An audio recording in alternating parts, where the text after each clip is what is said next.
Welcome to the Reboot Chronicles, connecting you to the world's top leaders and CEOs rebooting their organizations and themselves with revealing stories to help you prosper in unprecedented times.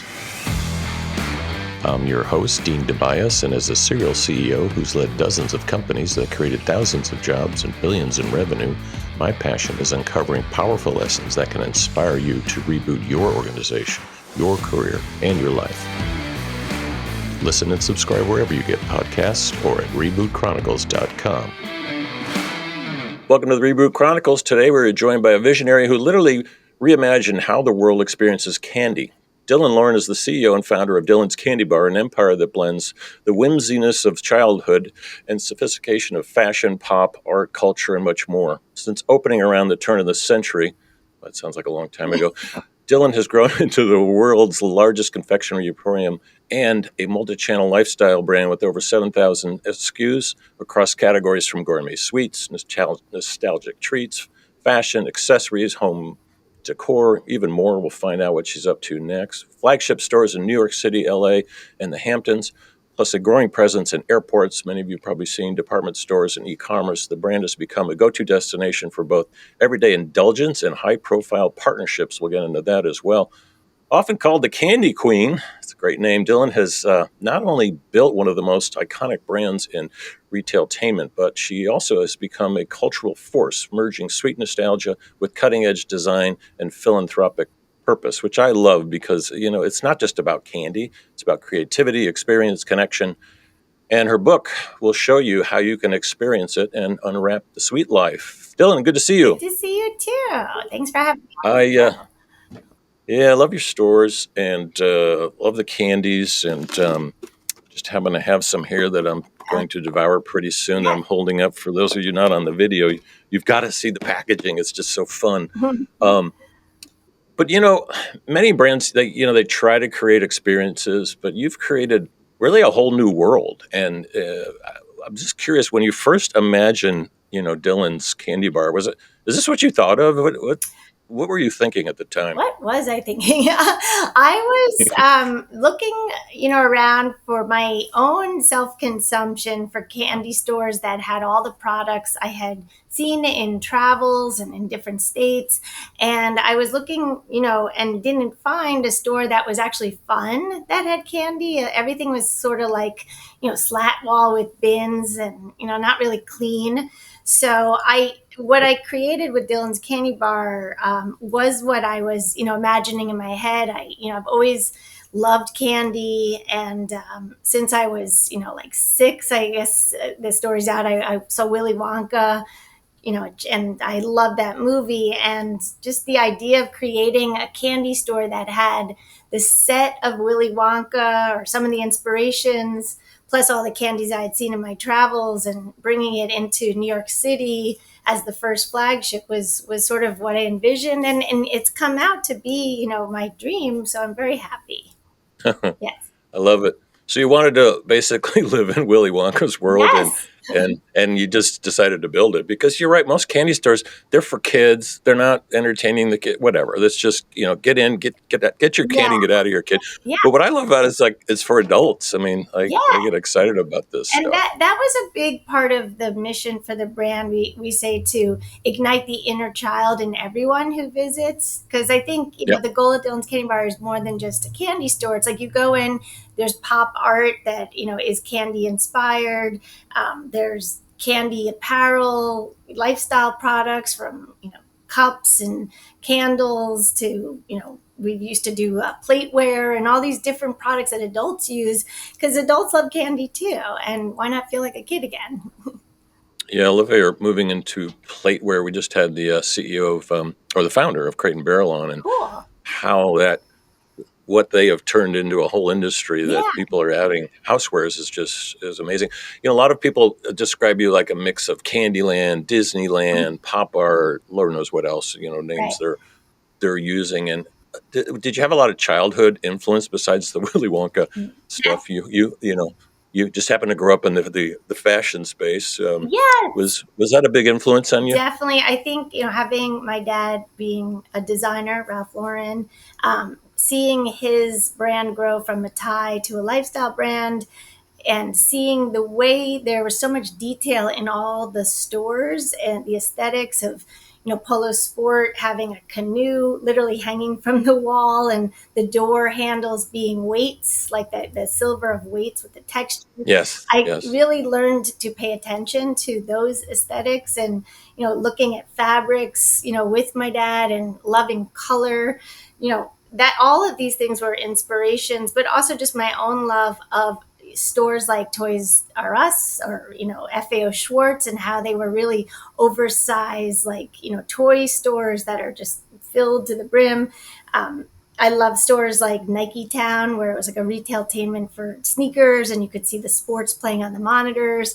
So any places that, I thought were fun to shop kind of got put into my laundry list of things I wanted in a Dylan's Candy Bar, where it wasn't just a candy store with bins, but it was really a fun place to stay for a good hour and immerse yourself in the history of candy, to listen to candy music, to smell candy, to have ice cream with candy The in smell. it. Yes. Yes. Yes. So it's really more than just, to shop, but to go with family and friends and go back to your childhood favorites, whether in the nostalgia section or you have, guests from out of town and you're in the international department. It's really, we change up our sort of, so to say, exhibits.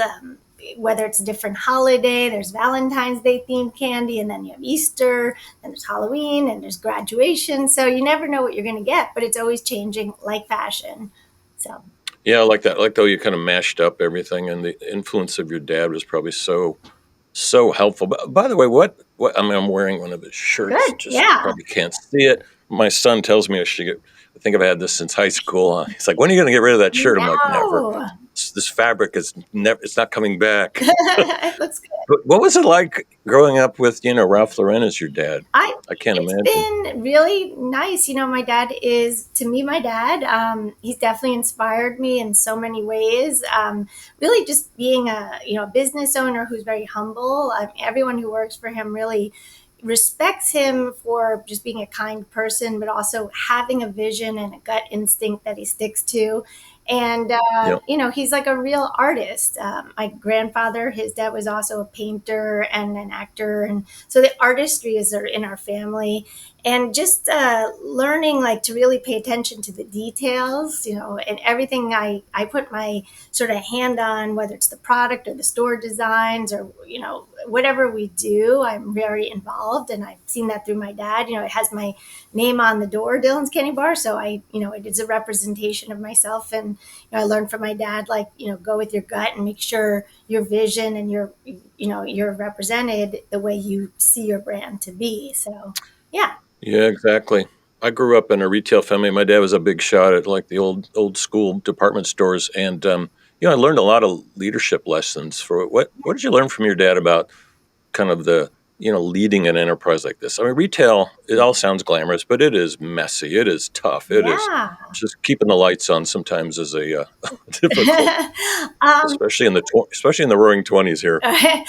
in the Roaring Twenties, it's so funny. 2020, I definitely learned, that it's important to train people you work with to see your vision and your point of view, and you can't just expect, people from all different walks of life who come into your company to just get it. So it's kind of making sure you build sort of like a bench or a team that if you have someone's watching your back. And I do think that we have people in my company who've been with me for 15 years, some of them 18 years. So it's also Wow. having the loyalty. I think they like working closely with me. We're very hands on. And I think it's just having a good sense of people and having nice people around. It really builds a family. And I think my dad's built that with his company. It's been around, 55 years or so. We're only 25 years in, but it's still, amazing to see people who have literally worked with me for half their life are still with me. And, you know, it, 25 years. Yeah, you're not just some little startup anymore. right. But it's still, we have that mentality a little bit that we're still not, like, everyone, it's a small company still though, which is important in that everyone, knows everyone. We have, it's a little different now with, since COVID, we've been a little more remote in our, the way we don't have like, a set office space, and that where everyone can work from other places. But we do try to do team builds and fun like company things, and that keep everyone bonded. But it is important that the people that work in Dylan's Candy Bar love the product as much as I do, or love the brand, and are very loyal. Yeah. And I feel that, and I think I got that from my dad. Yeah. Yeah. One of my favorite places is the Ralph Lauren store in Chicago on Michigan Avenue, but it's the RL restaurant, Yeah. which now is run by Gibson's, I think, but who cares? Mhm.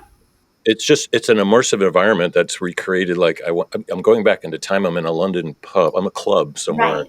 and it seems like you've mastered that too. This immersive.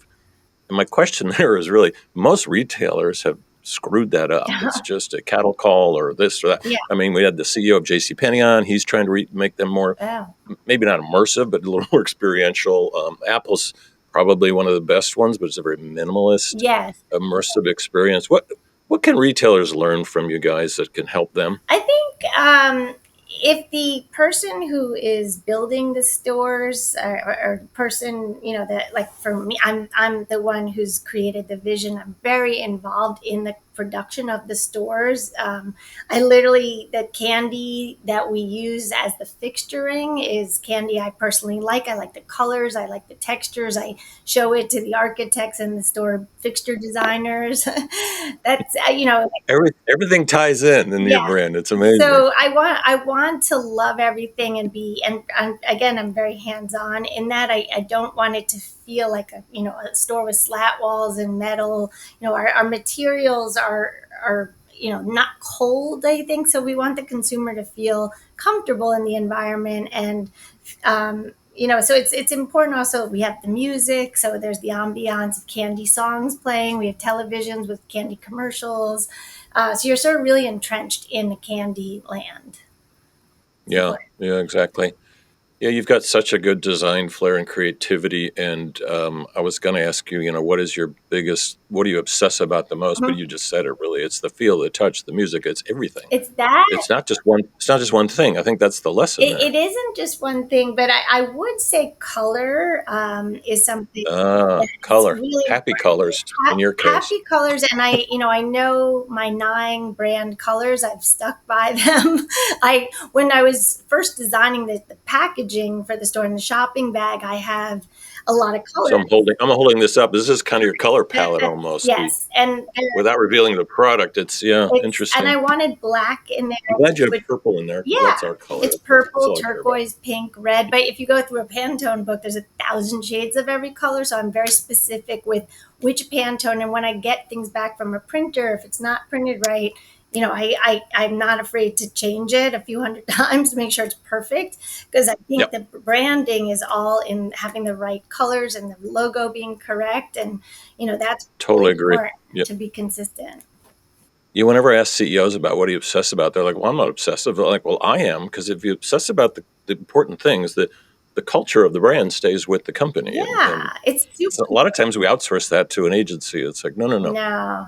no, no. You need Dylan at the table, and if she doesn't like the way the fabric feels, it's out. Yeah, it's I really, mean, probably doesn't scale that well if you had 10,000 locations, but whatever. yeah. If you set up the palette right, and the other thing I think it's interesting that you've done is you've had like hundreds of celebrities getting in and out, involved in various things. I think Oprah, Madonna, Taylor Swift, Janet Jackson, Steven Spielberg, Yeah. Hugh Jackman, all types of people. What's that all about? And I we're kind think of going into partnerships here, but I just thought I'd start with celebs. I Is the think is that power needed for you, or you?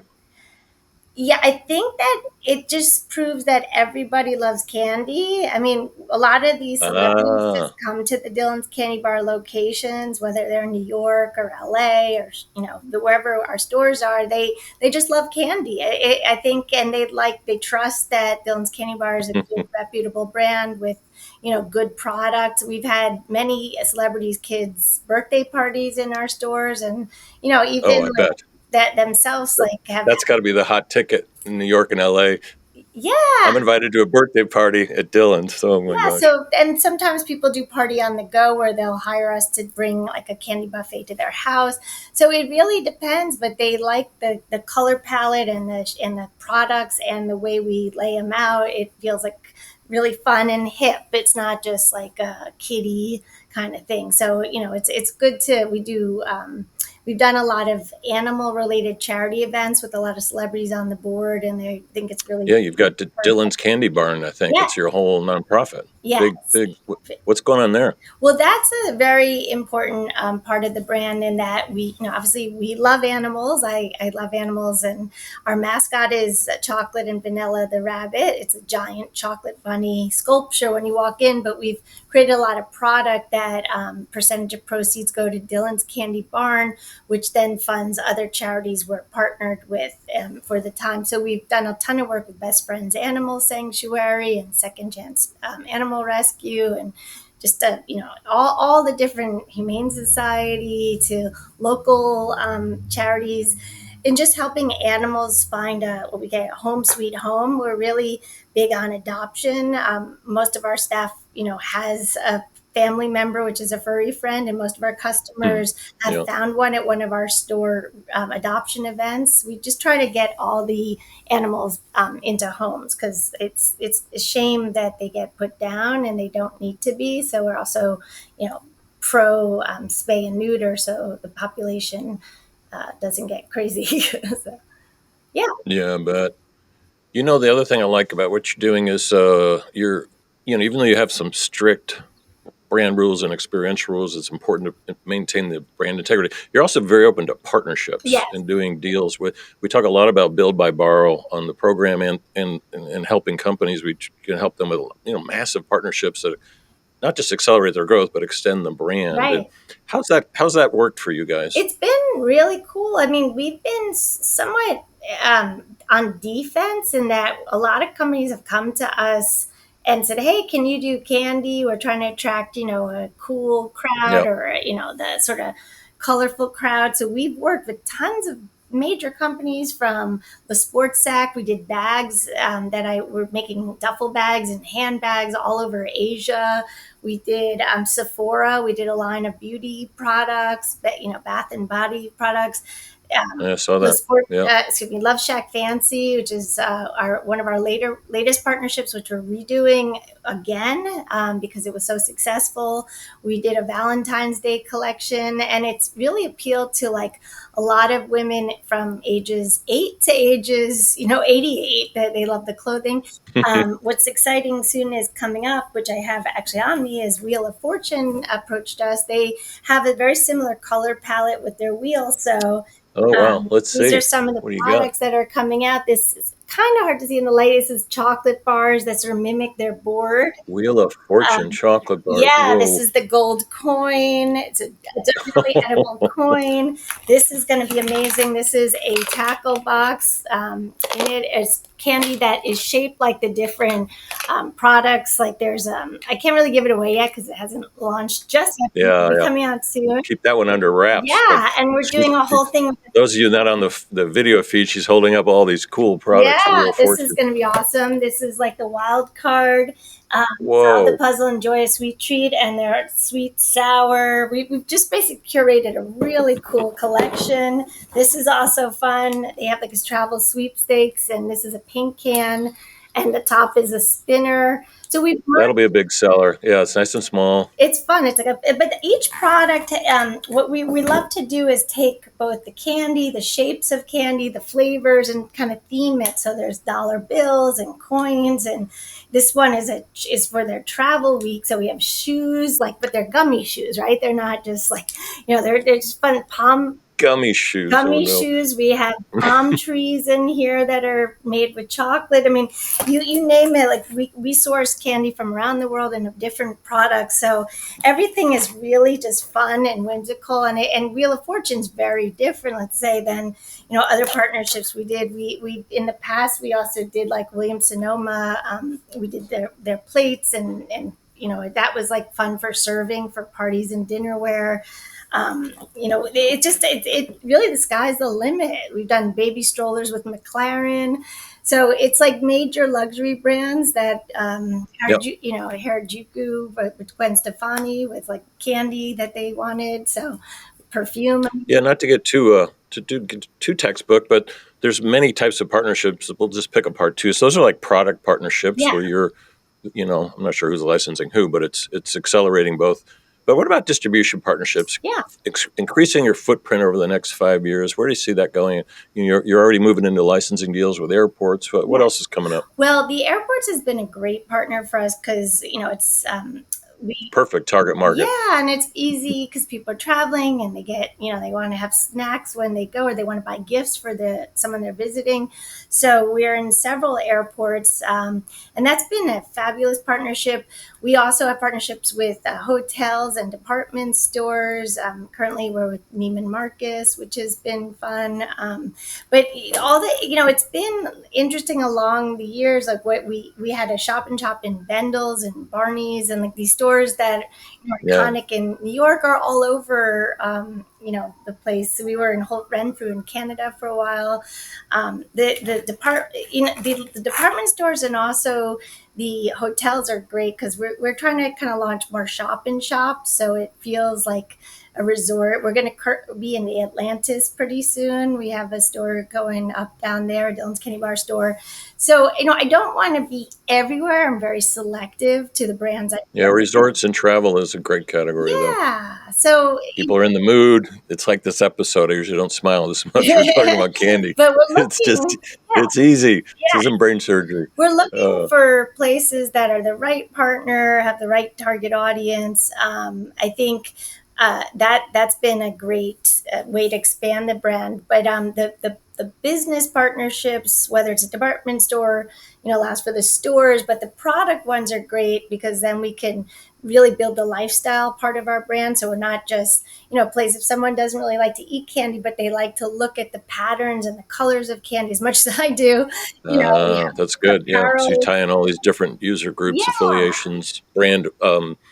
Yeah, there could be an Apple iPhone yeah. chocolate bar, I'm There's sure. something for everyone. So we actually did Something a for everyone. Barbie doll. We did their 50th anniversary. We did a Yeah, I saw that. How did that yeah, go? they did our Dylan's Kenny. I had my Barbie doll, and then we had a whole line of product, which is like Ken can only satisfy so many cravings, and it was like chocolate high heels, and like bars of the Barbies from the different decades. So you never know. I mean, there's everything can be candy. So Yeah, it's a fun space. So, except retail's tough, as I mentioned. Just a lot of what's been your biggest challenge? I What keeps you up at night in this business? Well, I think the idea you never know with cities where the foot traffic is moving if it's always developing. So New York City, we've been seeing that that we have a store in Hudson Yards now because that's a whole new developed area. Whole new growth area. Yeah. And we are looking for a new flagship home. Our 20th anniversary, we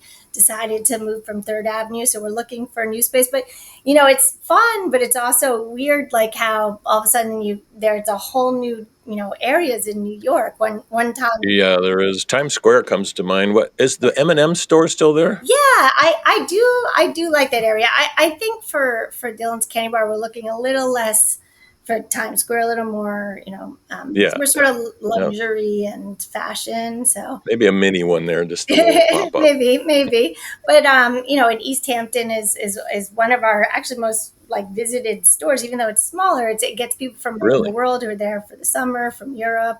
One day I would love to be in Japan, and but we are actually started to explore that after we did like a few partnerships in, as I mentioned, the Sports Act. But that's a little tricky with packaging and products and the food Oh yeah. industry.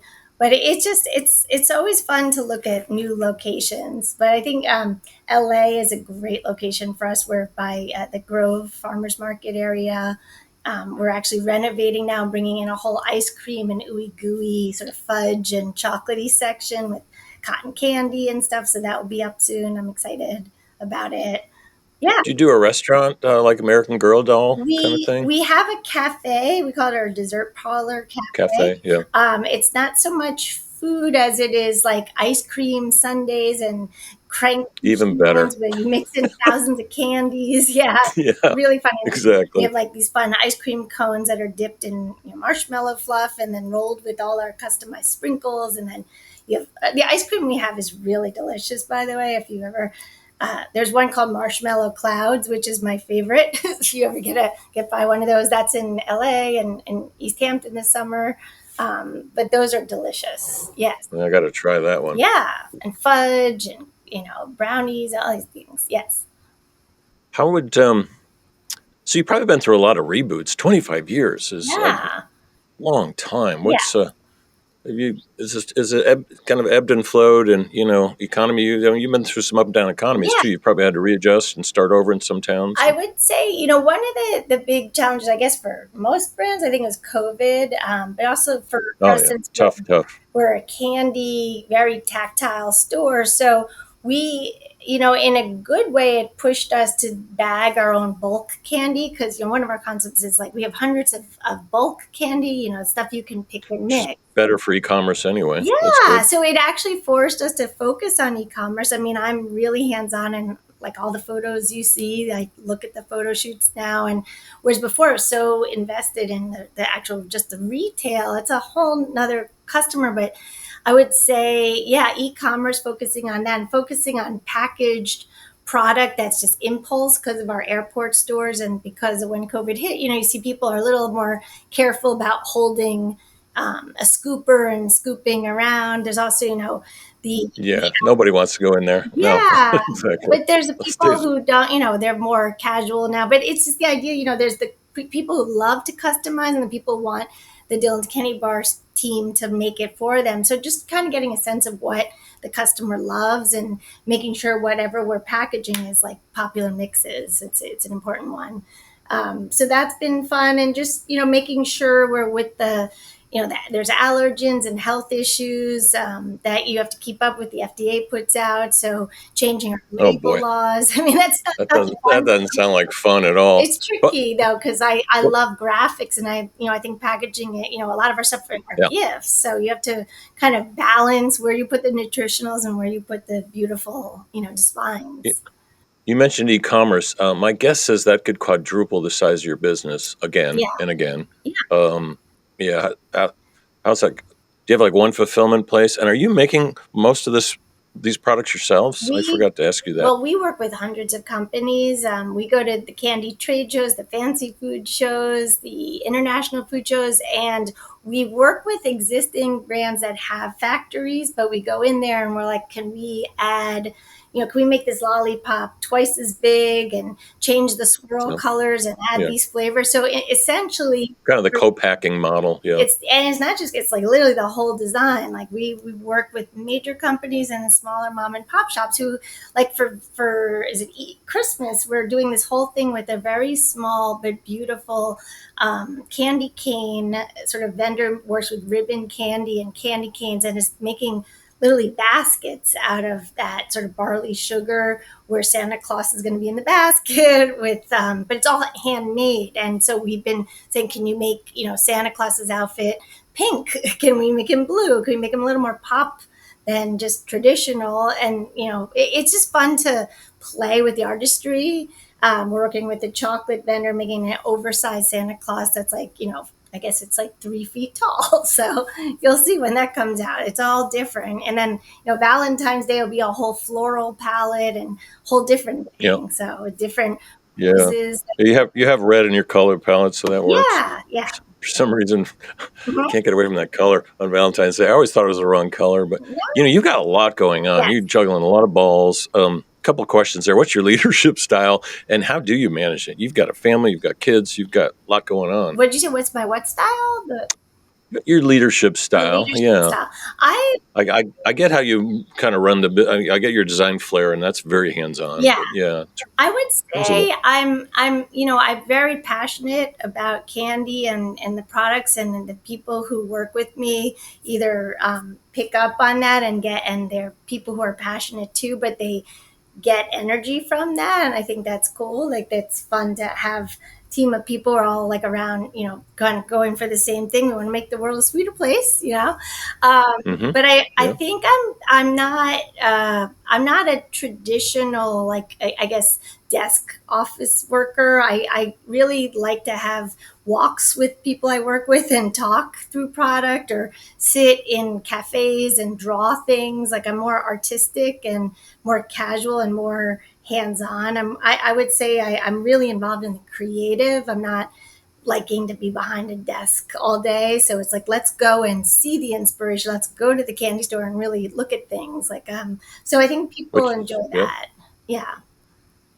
That's probably why your stuff works so well. It's so experiential because you were experiencing it when you developed Yeah. it. And I want people to understand, where I'm coming from. So, yeah. Any advice for people trying to do what you do and juggle their family and personal life and all that stuff? And New York City's not the calmest place in the world either. Right. Well, I definitely think get in nature. I really, what you just said, Oh, I love New York City, but I also think it's important, if you work out and you can find a place to go hiking or swimming, or walking along a ocean. It really cleanses your head and your mindset.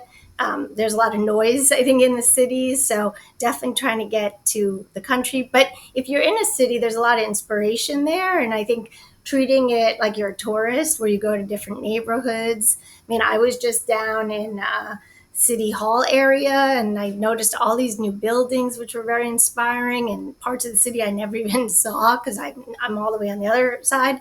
But it's fun to explore and always kind of see new things and keep inspired. And with family, I think it's a balance.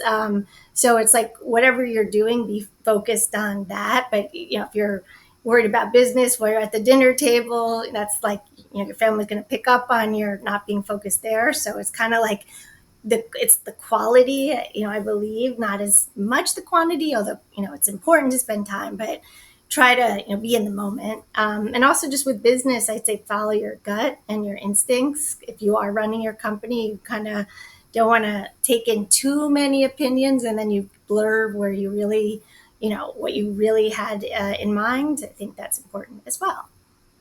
Yeah. perfect. Yeah. Thanks, Dylan. I really appreciate you joining us today. Thank you for having me. It's good talking to you. And Absolutely. hopefully you'll like the Wheel of Fortune products. They're coming Can't out. wait. Send me one of those. Yeah. You've been listening to Dylan Lauren on the Reboot Chronicles. This is Dean Tobias. Check us out anywhere you get your podcast, or listen, watch, and subscribe.